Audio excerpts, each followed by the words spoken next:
নমস্কার, এসকেআর online YouTube চ্যানেলে তোমাদের প্রত্যেককে স্বাগত। রাজ্য থেকে আরও নতুন করে আশাকর্মী নিয়োগের বিজ্ঞপ্তি প্রকাশিত হলো। রাজ্যের বিভিন্ন জেলা থেকে এবং বিভিন্ন ব্লক থেকে আশাকর্মী নিয়োগের বিজ্ঞপ্তি প্রকাশিত হলো এবং বর্তমানে আবেদন চলছে। বিডিও অফিসে তোমাদের ফর্ম জমা করতে হচ্ছে, যেখানে সিম্পল মাধ্যমিক পাস প্রার্থী প্রত্যেকে অ্যাপ্লাই করতে পারো। পুরোপুরি স্থায়ী পদে নিয়োগ করা হচ্ছে, আশাকর্মী পদে, যেখানে কোনো পরীক্ষা দিতে হচ্ছে না, ইন্টারভিউ বেসে তোমাদের এখানে নিয়োগ করা হচ্ছে। তো এই নিয়োগের প্রত্যেকটা তথ্য, কী করে ফর্ম ফিল আপ করবে, কী কী ডকুমেন্টস থাকতে হবে এবং কোন কোন ব্লক থেকে নিয়োগ করা হচ্ছে, প্রত্যেকটা বিষয়ে দেখে নেব। তো ভিডিওটি সম্পূর্ণ দেখো। আর তোমরা কোন জেলার থেকে কোন ব্লক থেকে ভিডিও দেখছো সেটা অবশ্যই কমেন্ট করে জানাবে। এই মুহূর্তে অনস্ক্রিন যে ফর্মটি দেখতে পাচ্ছ আশাকর্মী পদে অ্যাপ্লাই করার জন্য, এই ফর্মটি তোমাদের এ টু জেড ভালো করে ফিল আপ করে তোমাদের জমা করতে হবে। এই ফর্মটি তোমাদের প্রথমে কেয়ারফুলিভাবে ভালো করে ফিল আপ করে এই ফর্মের সাথে যাবতীয় ডকুমেন্টস অ্যাটাচ করে নির্দিষ্ট ঠিকানায় নির্দিষ্ট তারিখের মধ্যে জমা করতে হচ্ছে। প্রথমে যে বক্স দেখতে পাচ্ছ এখানে তোমাদের বলা আছে পাসপোর্ট সাইজের সাম্প্রতিক তোলা রঙিন পাসপোর্ট সাইজের ফটো এখানে লাগাতে হচ্ছে। সেই পাসপোর্ট সাইজ ছবিটি আঠা দিয়ে লাগাতে হবে। পিন অথবা সেলাই তোমরা করতে পারবে না, পিন অথবা সেলাই তোমাদের করা যাবে না, এখানে পরিষ্কার উল্লেখ করা আছে আঠা দিয়েই তোমাদের লাগাতে হবে। এরপরে কোন উপস্বাস্থ্যের জন্য বা কোন কেন্দ্রের জন্য অ্যাপ্লাই করছো সেটা উল্লেখ করতে হবে। এই বক্সে তোমাদের উল্লেখ করতে হবে কোন কেন্দ্রের জন্য অ্যাপ্লাই করছো, কোন স্বাস্থ্য কেন্দ্রের জন্য, কোন উপস্বাস্থ্য কেন্দ্রের জন্য অ্যাপ্লাই করছো সেটা পরিষ্কার এখানে উল্লেখ করতে হবে। তো আশা করি বুঝতে পারলে প্রত্যেকটা বিষয় অবশ্যই ম্যান্ডেটারি এবং ভালো করে তোমাদের ফিল আপ করতে হবে। বোঝা গেল? এখানে যদি কোনো মিস্টেক হয়ে যায় অ্যাপ্লিকেশন পুরোপুরি বাতিল হবে। তো আশা করি এই বিষয়গুলো অবশ্যই একবার ভালো করে দেখে শুনে তারপরে ফিল আপ করবে। আবেদনকারীর নাম ইংরেজিতে লিখতে হচ্ছে ক্যাপিটাল লেটারে, প্রার্থীর নেম ইংলিশে লিখে দেবে এখানে, এবং প্রার্থীর স্বামীর নেম এবং হাজব্যান্ড নেম অর্থাৎ পিতার নাম অবশ্যই ইংলিশে তোমাদের লিখতে হবে। তারপরে মহকুমা নেম অর্থাৎ তোমাদের যে সাব ডিভিশনের অধীনে তোমরা বসবাস করো সেই মহকুমার নাম এখানে উল্লেখ করতে হচ্ছে। তারপরে তোমাদের সাধারণ বসবাসের ঠিকানা, গ্রাম, থানা, পোস্ট অফিস, জেলা এবং পিন নাম্বার, প্রত্যেকটা বিষয় অবশ্যই ম্যান্ডেটারি ভালো করে তোমাদের ফিল আপ করতে হবে। উপস্বাস্থ্য কেন্দ্রের নাম, মোবাইল নাম্বার অবশ্যই উল্লেখ করতে হবে। তারপরে বৈবাহিক স্থিতি উল্লেখ করতে হবে এবং যে সকল প্রার্থী SC ST তাদের সেই বিষয়টি উল্লেখ করতে হবে। যদি SC ST না হয়ে থাকো সেক্ষেত্রে উল্লেখ করার কোনো প্রয়োজন নেই। রেশন কার্ড নাম্বার, তারপর জন্ম তারিখ 1/1/2025 তারিখ অনুযায়ী তোমাদের বয়স কত হচ্ছে, প্রত্যেকটা বিষয় এখানে উল্লেখ করতে হবে। প্রথমে ফর্মটি অফিসিয়াল সাইট থেকে ডাউনলোড করতে হবে, ডাউনলোড করে প্রিন্ট আউট করতে হবে, প্রিন্ট আউট করে ফিল আপ করতে হবে এবং পরবর্তীতে এই ফর্মটি ফিল আপ করে প্রত্যেকটা ডকুমেন্ট অ্যাটাচ করে নির্দিষ্ট ঠিকানায় তোমাদের জমা করতে হচ্ছে। কত তারিখের মধ্যে? 31/7/2025 তারিখের মধ্যে তোমাদের জমা করতে হবে। তো আশা করি বুঝতে পারলে। এই বিষয়গুলো দেখে নেবে। এই ফর্মটি আমি দিয়ে দিয়েছি টেলিগ্রামে এবং লিঙ্ক তোমরা ভিডিও নিচে পেয়ে যাবে। সেখান থেকে ফর্মটি প্রথমে ডাউনলোড করবে, তারপরে ফিল আপ করবে, প্রত্যেকটা ডকুমেন্ট অ্যাটাচ করে নির্দিষ্ট ঠিকানায় পৌঁছে দেবে। এরপরে আমরা দেখে নিচ্ছি আর কি বলা আছে এই নোটিশে। এখানে কিন্তু বারবার উল্লেখ করা আছে যে ফটোটি দেবে, যে ছবিটি দেবে, সেখানে আঠা দিয়েই তোমাদের লাগাতে হচ্ছে। পিন অথবা স্ট্যাপলার তোমরা করবে না, করলে বাতিল হয়ে যাবে। কেননা ম্যাক্সিমাম প্রার্থীর এই ছোট ছোট বিষয়ের কারণে আবেদনপত্র বাতিল হয়। এবং এখানে উল্লেখ করা আছে যে খামের মধ্যে ভরিয়ে তোমাদের অ্যাপ্লিকেশন ফর্মটি পাঠাবে সেই খামের উপর 5 টাকার ডাক টিকিট লাগাতে হবে এবং নিজের নেম এবং ঠিকানা তোমাদের থাকতে হবে, অর্থাৎ মেনশন করতে হবে। বোঝা গেল? পাশাপাশি মাধ্যমিকের অ্যাডমিট কার্ড তোমরা দিতে পারো বয়সের প্রমাণপত্র হিসাবে। এছাড়াও মাধ্যমিকের সমতুল্য মার্কশিট এবং তোমাদের দিতে হবে মাধ্যমিকের পাস সার্টিফিকেট। এরপরে তোমাদের ভোটার কার্ড এবং রেশন কার্ড, এবং যে সকল প্রার্থী স্বনির্ভর গোষ্ঠী বা লিঙ্ক ওয়ার্কারের সদস্য তাদের উপযুক্ত ডকুমেন্ট, উপযুক্ত প্রমাণপত্র জমা করতে হচ্ছে। তো এই ফর্মটি এভাবেই তোমাদের ফিল আপ করতে হবে, প্রত্যেকটা বিষয় মেনশন করতে হবে A to Z ক্লিয়ারভাবে এবং নিখুঁতভাবে। বোঝা গেল? এবং এখানে আর কি বলা আছে আমরা দেখে নিচ্ছি। আবেদনপত্র বর্তমানে জমা নেওয়া হচ্ছে, বিডিও অফিসে গিয়ে তোমাদের জমা করতে হচ্ছে, বিডিও অফিসে গিয়ে তোমাদের জমা করতে হবে।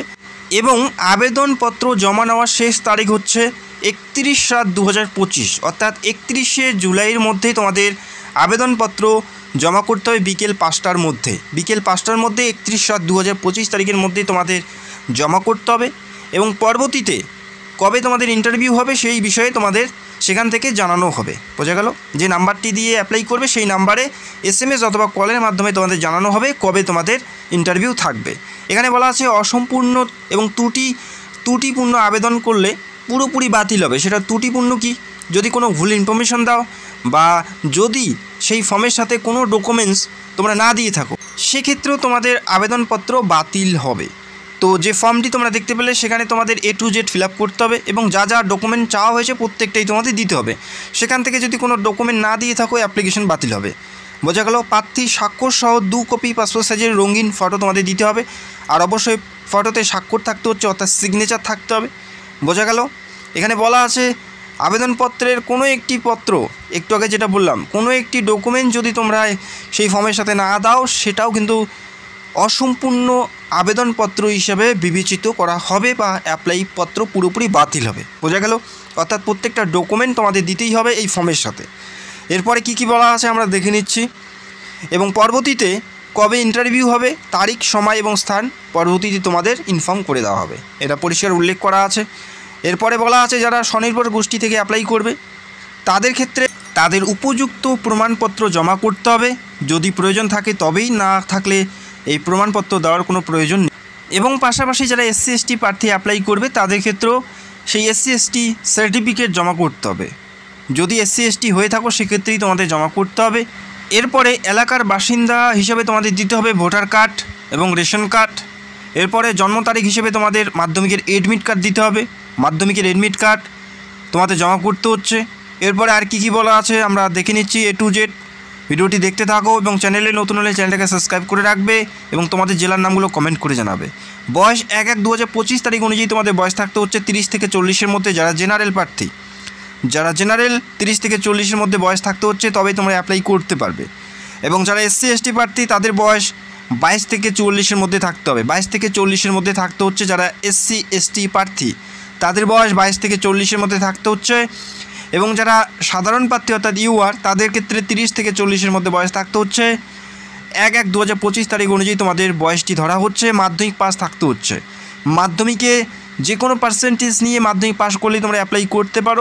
পাশাপাশি যারা উচ্চ মাধ্যমিক এবং গ্র্যাজুয়েশন করেছো তারাও অ্যাপ্লাই করতে পারে, তবে তাদের ক্ষেত্রে এক্সট্রা করে কোনো সুযোগ সুবিধা দেওয়া হচ্ছে না। অ্যাজ এ মাধ্যমিক হিসেবে যেটা সুযোগ দেওয়া হচ্ছে সেটাই সবার ক্ষেত্রে সমানভাবে অ্যাপ্লিকেবল হবে। বোঝা গেল?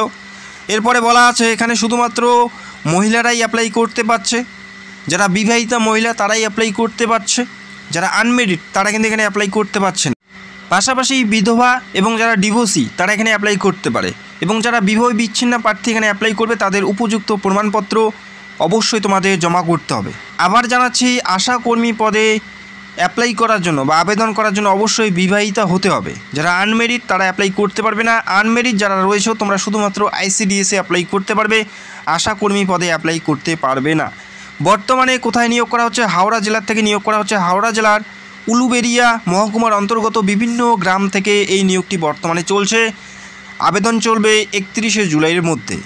হাওড়া জেলার উলুবেড়িয়া মহকুমা থেকে বিভিন্ন গ্রাম থেকে এই নিয়োগটি বর্তমানে চলছে। যারা এই সমস্ত লোকেশন থেকে বিলং করো অবশ্যই তোমরা এখানে অ্যাপ্লাই করতে পারো, এবং খুব তাড়াতাড়ি রাজ্যের আরও বিভিন্ন ব্লক এবং বিভিন্ন জেলার তোমরা নোটিশ তোমরা খুব তাড়াতাড়ি পেয়ে যাবে। তোমাদের জেলার নামগুলো কমেন্ট করে জানাবে।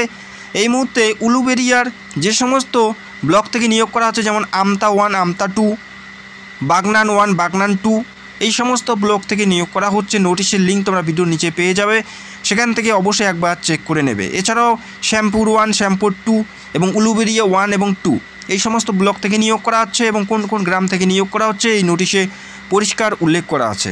এরপরে তোমরা দেখতে পারবে দমজুর থেকে নিয়োগ করা হচ্ছে। তো এই সমস্ত ব্লক থেকে নিয়োগ করা হচ্ছে হাওড়া জেলার থেকে।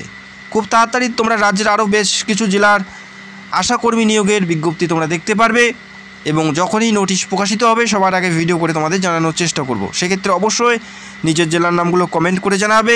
যখনই তোমাদের জেলায় নোটিশ আসবে সবার আগে ভিডিও করে তোমাদের জানানোর চেষ্টা করব। তো ভিডিওটি দেখার জন্য অসংখ্য ধন্যবাদ। যদি তোমাদের কোনো প্রশ্ন থাকে সেটা অবশ্যই কমেন্ট করতে পারো। Thank you so much.